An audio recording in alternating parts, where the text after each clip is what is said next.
So continuing with chapter 4 in Pinker's book, How Language Works, and how is it that Chomsky proved that language, this discrete combinatorial system that underlies our grammar, our language, is more than a word chain device. Page, there are no pages, but in the original book it is 95. Pinker says, using the interaction between either or and if then as the simplest possible example of a property of language, its use of long distance dependencies between an early word and a later one, he proved mathematically that word chain devices cannot handle these dependencies. Therefore, there must be something else at work with language, and the fact that language is a discrete combinatorial system of a different sort from a word chain device. And then, of course, we may think that we'll never produce such a far-fetched type of linguistic production, but in any case, Pinker shows us that we're all the time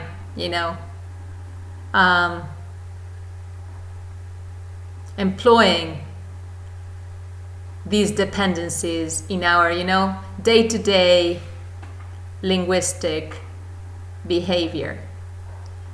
For example, in this excerpt from a TV guide, he mentions he found how Anne Salisbury can claim that Pam Dober's anger at not receiving her fair share of acclaim for Morgan Mindy's success derives from a fragile ego, escapes me.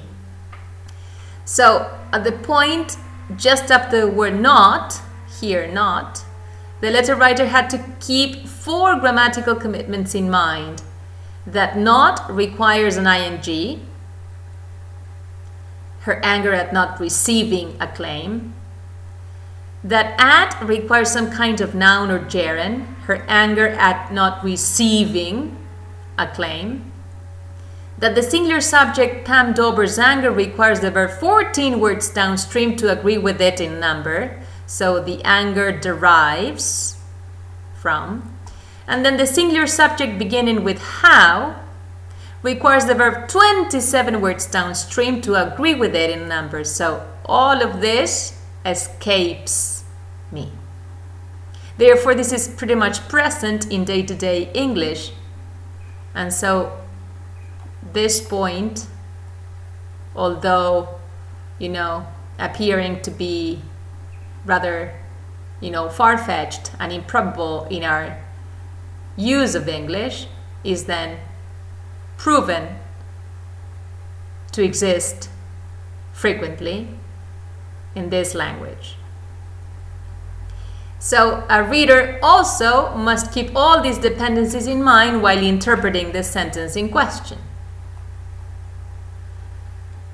So instead of then equating a sentence with a chain, the proposal on Chomsky's part is that it should be equated with a tree. In a human grammar, words are grouped into phrases, like twigs joined in a branch. So this is pertaining to, these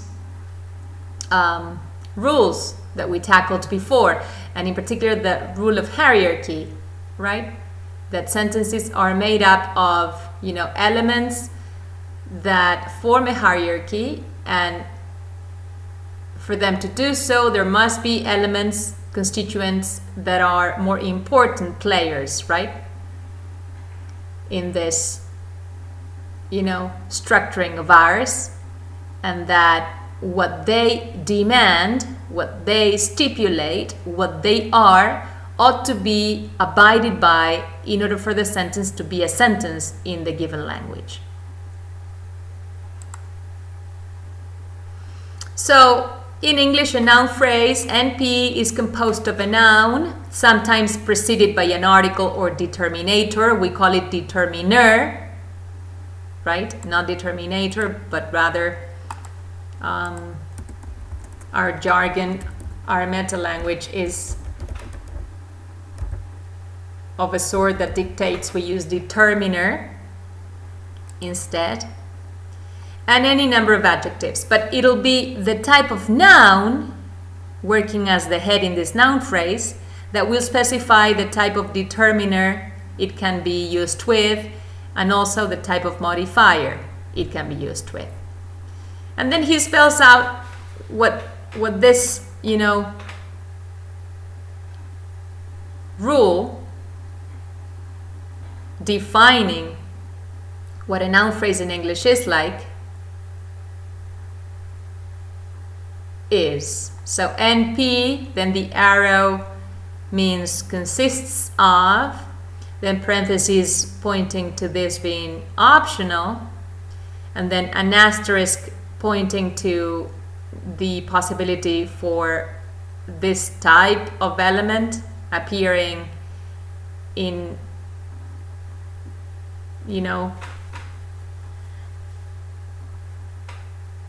more than one instance of, and then there's the head. A noun phrase consists of an optional determiner followed by any number of adjectives followed by a noun. Here is, the symbolic representation of what a sentence is in English. A sentence consists of a noun phrase followed by a verb phrase, right?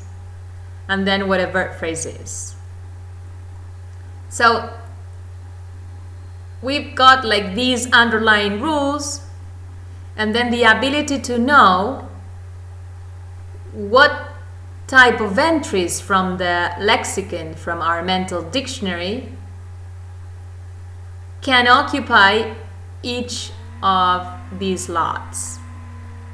So we need a mental dictionary that specifies which words belong to which part of speech categories, right?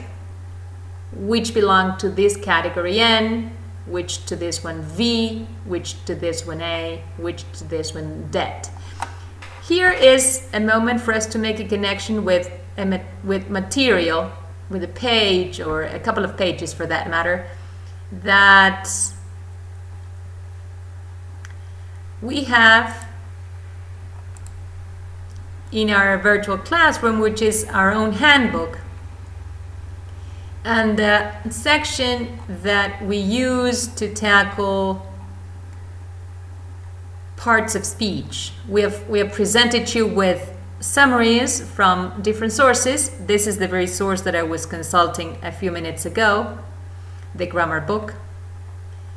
And this is for English, so parts of speech, explanation about each one of the parts, and then clases de palabras that we have taken from Ángeles de Tulio's manual, Manual de Gramática del Español, also for you to understand the categorization of words into different classes in Spanish and the criteria that are taken to make this categorization, to create the division. So this is material that you can read on your own, that you can access on your own, and I'm sure you can make connections with the information about the same topic that you've already been exposed to in previous years in other subjects, right? Okay.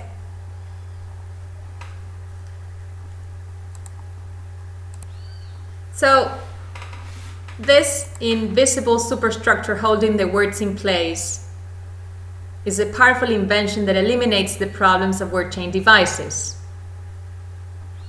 Right? Here we have the presentation of sentences in a language following the phrase structure rules that we touched on before, and defining sentences by associating these words to branches, by equating words to branches on an inverted tree. So here is where the trunk is, and here is like the first branching out that we can see, you know, and here's more branches and more branches. And why it is inverted? Because rather than having the branches going up, they go down. But this is as an invention, a solution to eliminate the problem of the word chain devices, because the insight is that the tree is modular, right?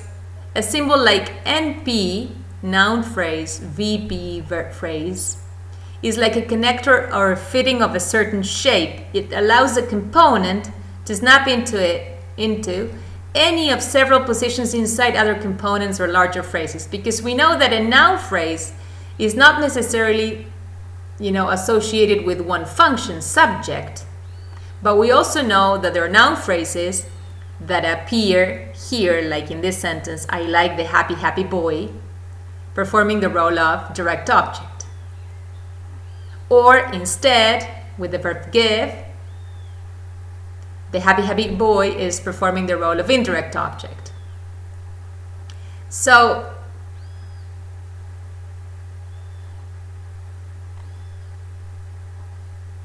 long as we have the necessary constitutive elements for a noun phrase to be a noun phrase, then our grammar, our mental grammar, will allow us to understand where else, depending on the features that the head in this phrase has, it can be used in a sentence. Not simply as subject, but also as other functions. So this possibility for moving the same type of phrase around, so long as it, you know, as the head meets the criteria, you know, that it has specified in its specific categorization as a noun, as a verb, as a preposition, as an adjective, explains also why we can write and appreciate grammatical nonsense. Our little grammar defines all kinds of colorless green sentences. For there are sentences that may be like the one with the colorless green ideas that we discussed before, and although we can say that it's nonsensical, there's still a grammatical feel that we have about it, for it is still abiding by the rules, by the phrase structure rules that we are considering here.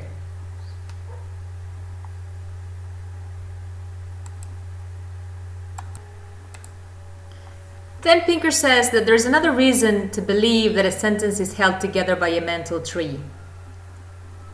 This is page 101 in the original book.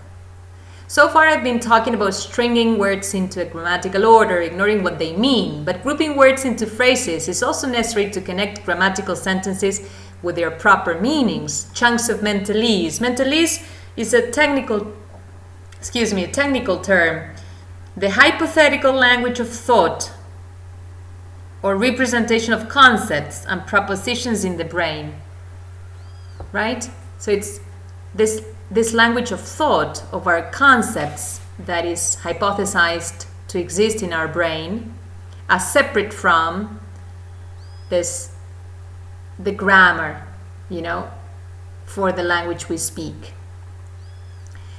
So, but grouping words into phrases is also necessary to connect grammatical sentences with their proper meanings, says the author. We know that the sentence shown above is about a girl, so the girl eats ice cream, right? Not a boy eating ice cream, and a boy, not a girl, eating hot dogs. And we know that the boy's snack is contingent on the girl's, not vice versa. So this is because girl and ice cream are connected inside their own phrase, as are boy and hot dogs, as are the two sentences involving the girl. So here we see that this is a sentence, right? The girl eats candy, that is, making sense in itself. The boy eats hot dogs. This is a separate sentence which is contingent on this. Okay? And that there are phrases making up these sentences that then make up the larger sentence that contains subordination. With the chaining device, it's just one damn word after another word. But with the phrase structure grammar, the connectedness of words in the tree reflects the relatedness of ideas in mentalese. So in a word chain device, it's one word after the other without making, without worrying about what the meaning of the whole structure is. Instead, here we do have a consideration of the structure representing the meaning we want to represent, and the meaning of each part being interconnected with the other parts and making sense in its entirety.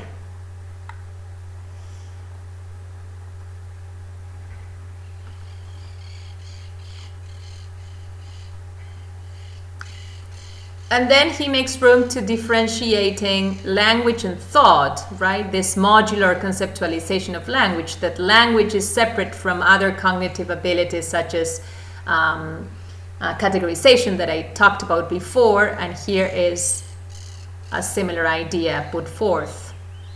And the notion that helps us understand this is the notion of ambiguity, right?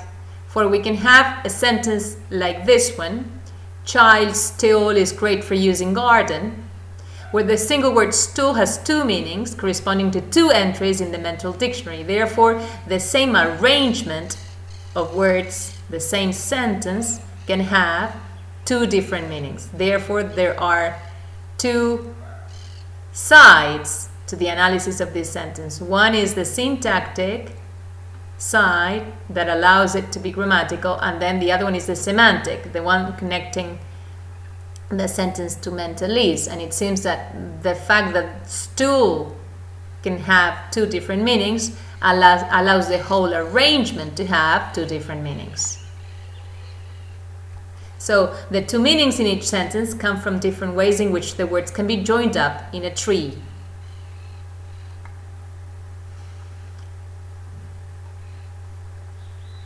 One thing is to discuss sex with Dick Cavett. So what you will be discussing will be sex with this man. And here you will be discussing sex with another actor, with another person, with him. Therefore, the same arrangement, discuss sex with Dick Cavett, can point to two different interpretations. You are discussing sex, and then sex is post-modified by this prepositional phrase. So you will be discussing not any type of sex, but the sex that you get with this man.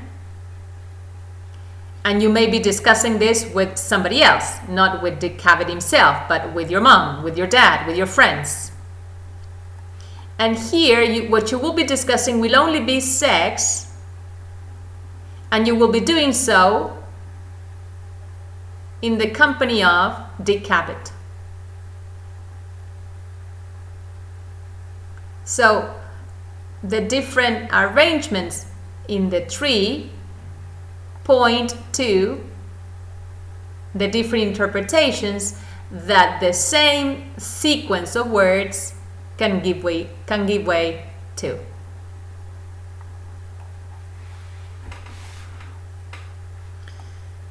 So Chomsky's theory, this is page, let me get to my book.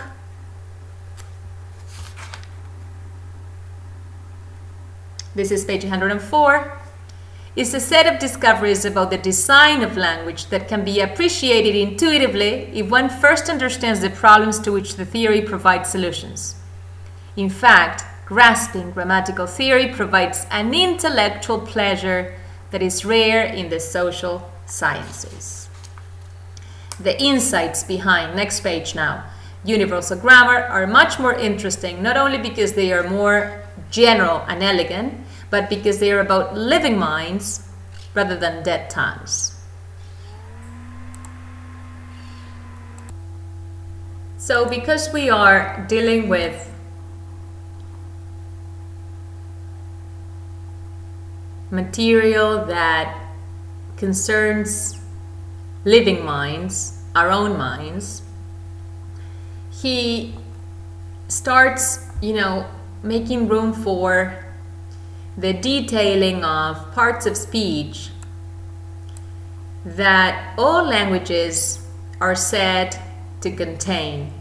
This is something that all languages are said to have nouns and verbs and other parts of speech that are listed here in this section. It's also mentioned in his chapter, the Tower of Babel, that you also have to read for us. So he starts with nouns and verbs and provides a definition, right, of what they are.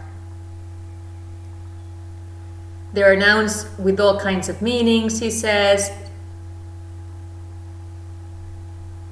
and also words for things being done, such as count and jump. And then the same idea being, expressible in different parts of speech. So, one of the most intriguing discoveries of modern linguistics is that there appears to be a common anatomy in all phrases in all the world's languages. This is the point here that I would like you to remember. This is the case in all of the world's languages. A noun phrase is named after one special noun, a special word, a noun that must be inside it. This is something that we've already covered. Then this noun will be the head of this phrase. So the first principle of building the meaning of a phrase out of the meaning of the words inside the phrase, right? So the whole phrase will be categorized as of a specific type in accordance with the type of word that it has as its head.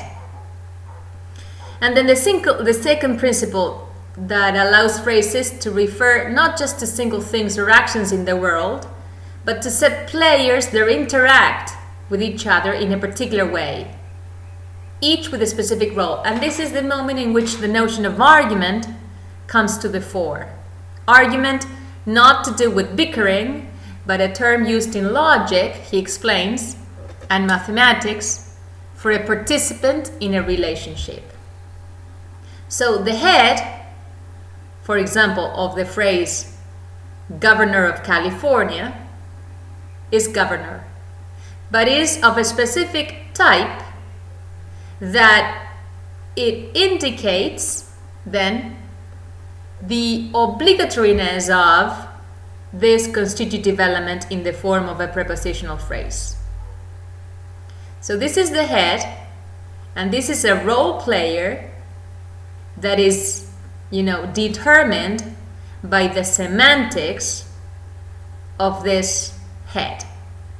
For when somebody is a governor, you've got to be a governor of a place, right?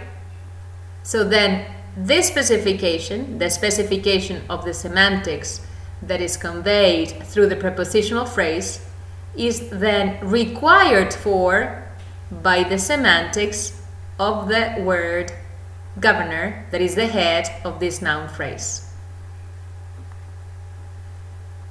And then there's a third ingredient of a phrase in the form of a modifier. A modifier is different from a role player, because we can say the tall governor of California, right? Tall is not required for by the semantics of governor, but simply tall would be acting as an adjunct, as a modifier of the head. Instead of California is a constitutive element of this noun phrase of a different sort from tall. For of California is required for by the meaning of governor, whereas tall is not. He gives a different example. He gives the example of the man from Illinois. Man, the head of this noun phrase, is not of the same type as governor is.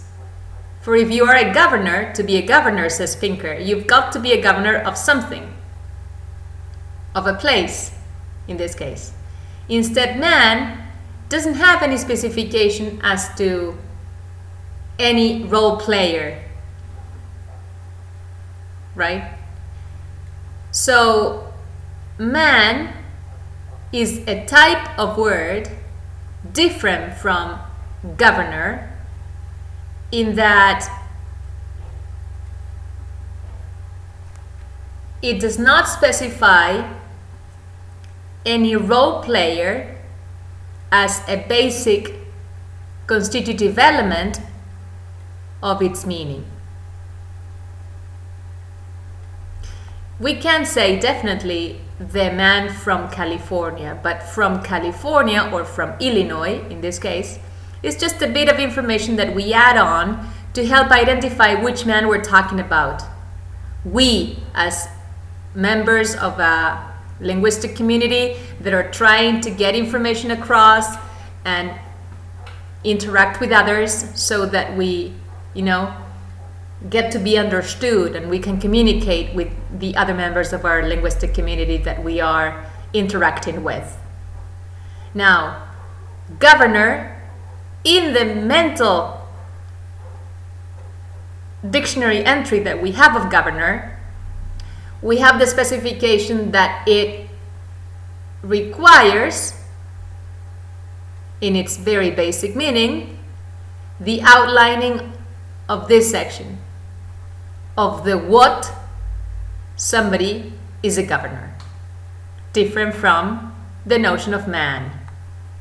So this distinction in meaning between role players and modifiers, that is, arguments and adjuncts, dictates the geometry of the phrase structure tree. Here we have of California being at the same level as governor, for this is required for by the semantics of governor, and then from Illinois, located further away from governor and higher up, in the tree, for this is an adjunct, this is a modifier. You see, this is extra information that we happen to add in order for us to communicate information that we want to, get across, but not information that is required for by the semantics of the noun governor.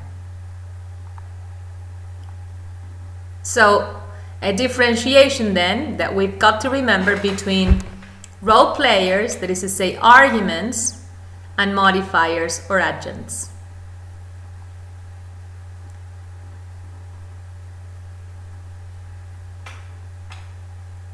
It is a hypothesis, this differentiation in terms of where in the tree each type of constituent is located, about the rules of language that are set up in our brains that govern the way we talk. It dictates that if a phrase contains both a role player and a modifier, the role player has to be closer to the head than the modifier is. And this is what is of interest, that what applies to noun phrases, it can be extrapolated into other types of phrases. In this case, verb phrases. And the point that, or the example that he provides is with the verb give. I will continue for a few more minutes. The sentence that he gives is this one. Sergei gave those documents to the spy. Right? And this is give, the verb give, having specific semantic load, making it obligatory for the sentence to contain a giver, Sergey in this case. So this giver is realized by means of a noun phrase that contains only the head, for it is a proper noun. Then an entity that is given, those documents, realized by means of the noun phrase those documents. Documents is the head of the phrase, which is of a specific type that allows for the usage of this specific sort of determiner. And then the beneficiary or the recipient to the act of giving, realized by means of a prepositional phrase in this case, right? And again, the prepositional phrase being of a specific sort, considering the type of head it has, which is a preposition to, and then the preposition in English always needing a nominal complement after it. Now, we could also have in a hotel added to this sentence. So, Sergey gave those documents to the spy in a hotel. But in a hotel would be a constituent of a different sort from Sergey, those documents, and to the spy. From in a hotel is not specified in the semantic load of giving, but rather is extra information that we could add to the sentence to give more precise details about the situation that we are recounting. But when it comes to the basic arrangement of a sentence that give is part of, give will be satisfied by us meeting the requirement of specifying the giver, the entity given, and the recipient. This, later in our class, will be called the predicate. The predicate, not in the sense of dividing a sentence into parts, subject and predicate, syntactic parts, but rather in the sense of the word that is not a role player, but that plays a very important role in the sentence, for it indicates, it specifies the type and the number of role players that the sentence ought to have in order for this word, predicate, to be part of a grammatical basic sentence. So give, in this case, selects for 1, 2, 3 role players, 3 arguments, right? And it is the semantic requirements that give specifies that allows us to say that these 3 role players are obligatory, are arguments, and not, like in a hotel is, a modifier. And then the fourth and final component of a phrase is a special position reserved for subjects. And this is something that we can make a connection with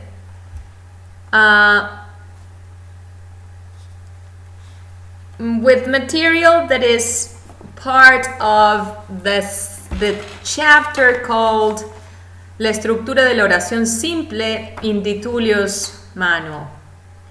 So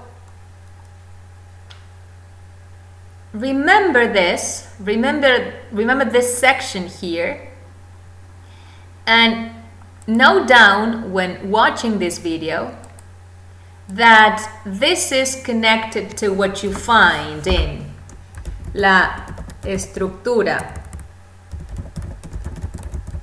de la oración simple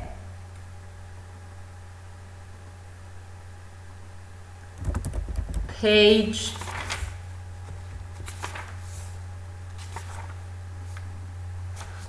107. Sorry.